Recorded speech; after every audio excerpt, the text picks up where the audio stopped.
إذا جاء أجلهم لا يستأخرون ساعة ولا يستقدمون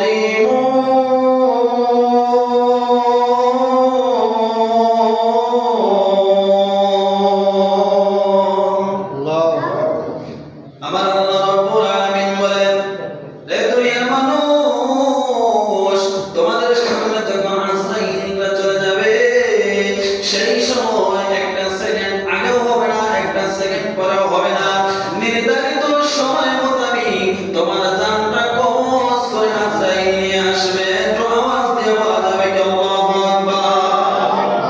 আমরা কেউ থাকতে পারবো না, আমাদের বিশ্বাস আমরা সবাই চলে যেতে হবে। তখন আমাদের চলে যাবো, যাওয়ার জন্য আমরা কি নিয়ে যাব? একটু চিন্তা করে দেখেছেন? জমিনের মধ্যে টাকা পয়সা, ব্যাংক ব্যালেন্স, গাড়ি বাড়ি, অনেক কিছুই আছে, ধন সম্পদ অনেক কিছুই আছে, কিন্তু যাওয়ার বেলায় ভাই কিছু নিয়ে যেতে পারবে না। শুধু 3.5 টুকরা কাফন, সাদা কাপড়, আপনি ওই কাপড়গুলা নিয়ে যেতে হবে, অন্ধকার কবরের মধ্যে নিয়ে থাকতে হবে। আর ওই কবরের আমল, ওই কবরের সাবানদার, ওই কবরের খাজনা হয়েছে আপনার আমার ঈমান আর আমল। ঈমানবিহীন, আমলবিহীন কোন ব্যক্তি ওই কবরের মধ্যে শান্তি পাবে না, রেহাই পাবে না। গরিব বলো, ধনী বলো, কোটিপতি বলো, যাই বলো না কেন, সবাই কিন্তু ওই 3.5 হাত মাটির ঘরের মধ্যে চলে যেতে হবে। যেই মাটির উপরে আমরা হাঁটাহাঁটি করি, চলাফেরা করি, ওই মাটির নিচে আপনাকে থাকতে হবে। তো ওই জমিন থেকে ওই কবরের মধ্যে কিছু সামান আমরা নিয়ে যেতে হবে। সেই সামানটা কি? আমল। এই জমিনের মধ্যে আল্লাহর কোন একটা বান্দা করে জমিনের মধ্যে চলাফেরা করে, হাঁটাহাঁটি করে, ওই জমিনের মাটি আল্লাহর কাছে ডাক দিয়ে বলে, আল্লাহ, তোমার নেককার বান্দা আমি মাটির উপর দিয়ে হেঁটে হেঁটে যায়, আমার বড় ভালো লাগে, বড় আনন্দ লাগে। কেন জানি যে প্রাণীগুলো, যে মানুষগুলো আল্লাহর জিকির করে, ওই মাটিগুলো পর্যন্ত আল্লাহর জিকির করে, আল্লাহর স্মরণ করে, কারণ সব কিছুই তো আমার আল্লাহর সৃষ্টি। আবার ওই জমিনের মধ্যে যখন বদ্দার বান্দা বান্দিরা যখন চলাফেরা করে, তখন ওই মাটি আল্লাহর কাছে বলে, আল্লাহ, তোমার নাফরমান বান্দা আমি মাটির উপর দিয়ে চলাফেরা করে, আমার বড় কষ্ট হয়, আমার গায়ের মধ্যে, শরীরের মধ্যে আগুন লাগে। ওই মাটি আল্লাহর কাছে বলবে।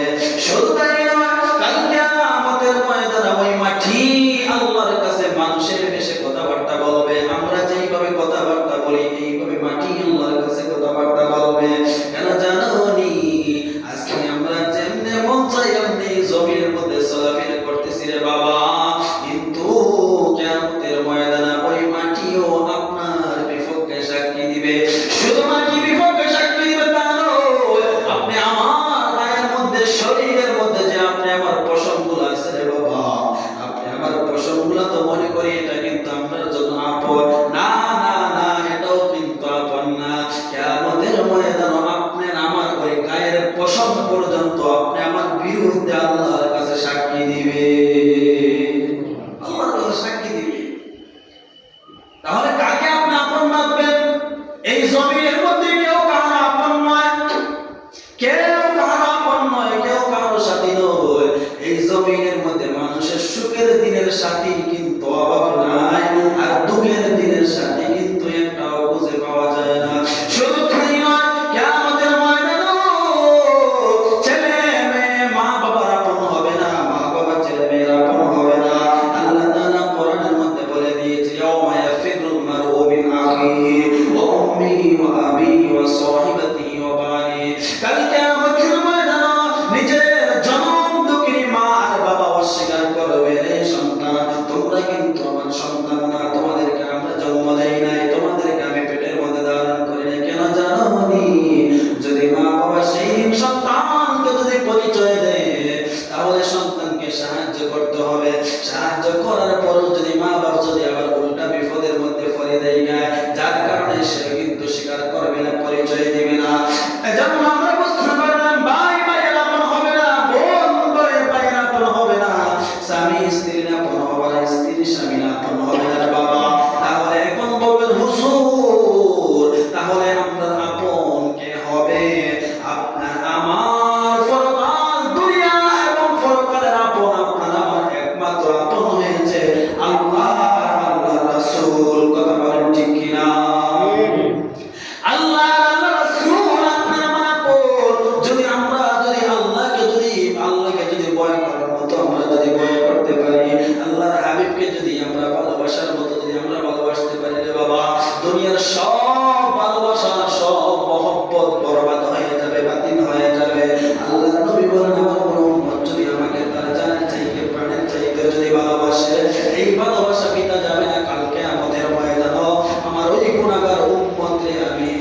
নবীজি হাতে ধরে ধরে জান্নাতে পৌঁছায় দেব।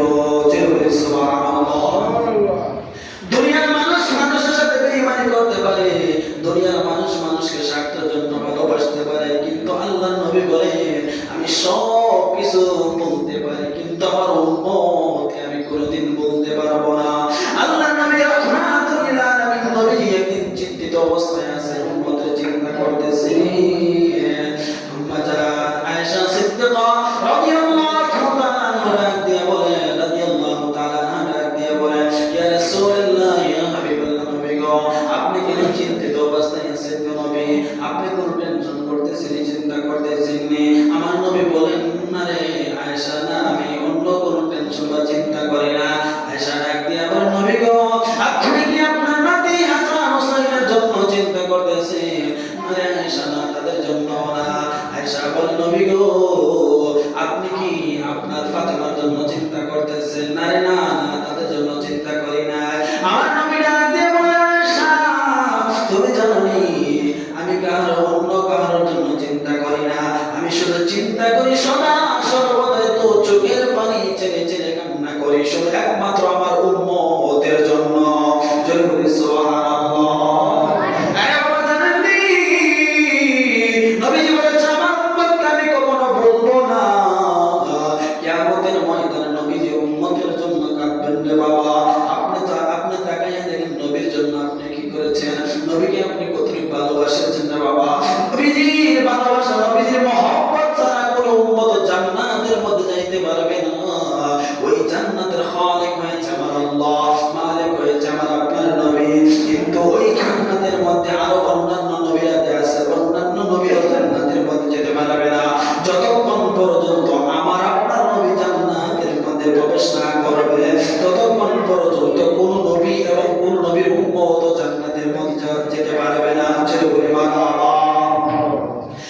কেমন সম্মান আল্লাহ তাআলা আপনার নবীকে দিয়েছেন, সেই নবীর সম্মানে, সেই নবীর ইজ্জতে, সেই নবীর মহব্বতে, সেই নবীর উম্মতরাও কিন্তু আমরা দামি হয়ে গেছি, সেই নবীর উম্মতরাও কিন্তু আমরা দামি হয়ে গেছি রে বাবা। ওই শ্রেষ্ঠ নবী, শ্রেষ্ঠ উম্মত আমরা। কাল কিয়ামতের ময়দানে সব নবীরা ইয়া নাফসি বলে কাঁদবে, অন্যান্য নবীর উম্মতরা ইয়া নাফসি বলে কাঁদবে। আর আপনার আমার নবী রাহমাতুল লিল আলামিন নবীজি শুধু উম্মতের চিন্তায় চিন্তিত থাকবে, শুধু উম্মতি উম্মতি বলে কাঁদবে, শুধু উম্মতি উম্মতি বলে কাঁদবে। আর সেই নিচে সাজদায় পড়ে আমার নবীর চোখের পানি ছেড়ে ছেড়ে ছেড়ে ছেড়ে কান্না করবে। আল্লাহ তাআলা ডাক দিয়ে বলে, জিবরাইল ও জিবরাইল যাও যাও আমার বন্ধুর কাছে যাও, আমার বন্ধুকে যাইয়া বলো সে যেন আর কান্না না করে, কারণ আমার বন্ধুকে দুনিয়ার জমিনের মধ্যে আমি আল্লাহ কম কাঁদাই নাই। আজকে হাসরের ময়দান কাদার ময়দান নয়, আজকে হাসরের ময়দান চিন্তা করার ময়দান নয়। আমার বন্ধুকে বলো কান্না বন্ধ করার জন্য। জিবরাইল আয়েশা বলে, ইয়া রাসূলুল্লাহ ইয়া হাবিবাল্লাহ নবী গো, আপনার কান্না আপনি বন্ধ করেন, আপনার কান্না আমি জিবরাইল সইতে পারি না, আল্লাহও সইতে পারেন না। আমার নবী ডাক দিয়ে বলে, জিবরাইল রে ও জিবরাইল, আমি আমার কান্না বন্ধ করতে পারি, কিন্তু আমার আল্লাহ তুমি শিখাও আমার উম্মতের কি অবস্থা হবে। সেই কিয়ামতের ময়দানে তো ভয়ঙ্কর অবস্থা হবে, সেই কিয়ামতের ময়দানটা তামা হয়ে যাবে, মোমের মতো উনাইয়া যাবে। এই কিয়ামতের ময়দানে মানুষরা সাঁতার কাটবে তার পাপ পুণ্য অনুযায়ী, তার গুনাহ অনুযায়ী। সেই কেউ সাঁতার কাটবে হাঁটু পানির মধ্যে, কেউ সাঁতার কাটবে কোমর পানির মধ্যে, আবার কেউ সাঁতার কাটবে গিরা পানির মধ্যে, গলা পানির মধ্যে সাঁতার কাটবে। সেই সময় ইয়া নাফসি থাকবে রে বাবা। এই কিয়ামতের ময়দানে যারা সাঁতার কাটবে মনে করেছে ওই পানিটা সাঁতারের মধ্যে ঠান্ডা পানি থাকবে, আরে বাবা সেই পানিটা কিন্তু ঠান্ডা পানি থাকবে না, অত্যন্ত গরম পানি থাকবে। কিয়ামতের ময়দানে এই যে সূর্যটা আমরা দেখতেছি বিশাল বড় সূর্য, কিয়ামতের ময়দানে আধা দুপুরের মধ্যে সূর্যটা চলে আসবে রে বাবা। যখন আধা দুপুরে সূর্যটা চলে আসবে, আসার পরে যে আপনার আমার মাথাটা দেখতেছে এখানের মধ্যে একটা খলফা আছে, যখন ওই সূর্যের তাপটা মাথার মধ্যে লাগবে, লাগার সাথে তাস করে ওই মাথার খলফাটা উঠে যাবে।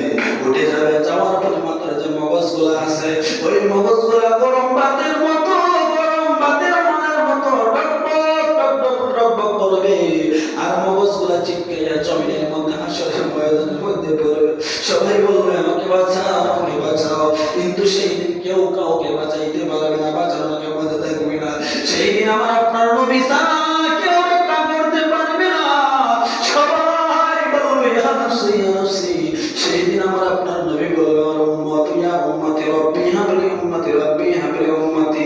আল্লাহ আমার উম্মতকে ক্ষমা করে দাও, আমার উম্মতকে ক্ষমা করে দাও। নবীজি যখন এইভাবে কান্না করতে থাকবেন, আমার আল্লাহ ডাক দিয়ে বলবে নবী গো, ও মায়ের নবী, জিন্না নবী, আপনি আর কাঁদবেন না, আপনার কান্দন আমি আল্লাহ সইতে পারি না। নবী গো, আপনাকে আমি আল্লাহ অনুমতি দিয়ে দিলাম। আপনার যেসব উম্মতের আপনি নবী আলোচনা শুনিয়া মনটাকে শীতল করে দিয়েছে, আপনার যেসব উম্মতের আপনি নবীর মহব্বতে তারা জানটা কুরবান করে দিয়েছে, আপনি নবী যেসব উম্মতের আপনি নবীর উপরে বেশি বেশি দরুদ শরীফ পড়েছে, আপনার ওই সব প্রেমিক উম্মতদেরকে আপনি জান্নাতের মধ্যে নিয়ে যান। জোরে সুবহানাল্লাহ। সেই দিন আমার আপনার নবী শুধু বলবেন উম্মতি উম্মতি। সেই দিন নবী যে উম্মত ছাড়া কিছু বুঝবেন না। আমার নবী যখন দুনিয়ার জমিনের মধ্যে আসলেন, আগমন করলেন, আপনারা আমার দেখবেন সাধারণত দুনিয়ার বাচ্চারা ভূমিষ্ঠ হইলে ওয়া ওয়া করে কান্না করে, কিন্তু সেই দিন আমার নবীজি যখন দুনিয়ার জমিনের মধ্যে আগমন করেছে, সেই দিন আমার নবীজি কান্না করেন না, শুধু আমার নবী বলেছেন উম্মতি ইয়া রাব্বি হাবলি উম্মতি উম্মতি বলে কেঁদেছে। সেই দিন থেকে আমার নবীজি উম্মতের চিন্তায় চিন্তিত, উম্মতের জন্য কান্না করেছেন, উম্মতের জন্য হ্যাঁ নবীজি চিন্তা করেছেন। দুনিয়ার 63 বছর জিন্দেগি পর্যন্ত উম্মতি উম্মতি বলে কেঁদেছে। আজও শুয়ে সোনার মদিনায় আমার নবী তো জিন্দা নবী, আমার নবী তো হায়াতুন নবী, আমার নবী কামলিওয়ালা মদিনাওয়ালা শ্রেষ্ঠ নবী। ওই রওজা শরীফের মধ্যে উম্মতি উম্মতি বলে কাঁদতেছে। কাল কিয়ামতের ময়দানে উম্মতি উম্মতি বলে কাঁদবে।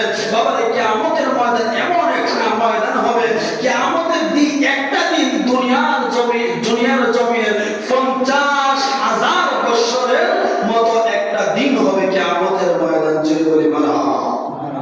দেখছেন কি অবস্থা হবে কিয়ামতের ময়দানটা? অতি আনন্দময় দিন না? কিয়ামতের ময়দান কাহার জন্য হবে আনন্দ, আবার কাহার জন্য হবে দুঃখজনক বিষয়। আল্লাহ তাআলা যেন আমাদের সকলকে যেন এই জমিনের মধ্যে যেন নেক আমল আমরা করতে পারি, আল্লাহকে ভয় করার মতো করতে পারি, নবীকে ভালোবাসতে পারি, মহব্বত করতে পারি। আমরা যেন খাঁটি মুমিন, খাঁটি ঈমানদার হয়ে যেন আমরা এই জমিন থেকে যেন আমরা বিদায় নিতে পারি। আল্লাহ তাআলা যেন আমাদের সকলকে কবুল করে। সবাই বলে আমিন। ওয়া আখিরু দাওয়ানা আলহামদুলিল্লাহি রাব্বিল আলামিন। আল্লাহুম্মা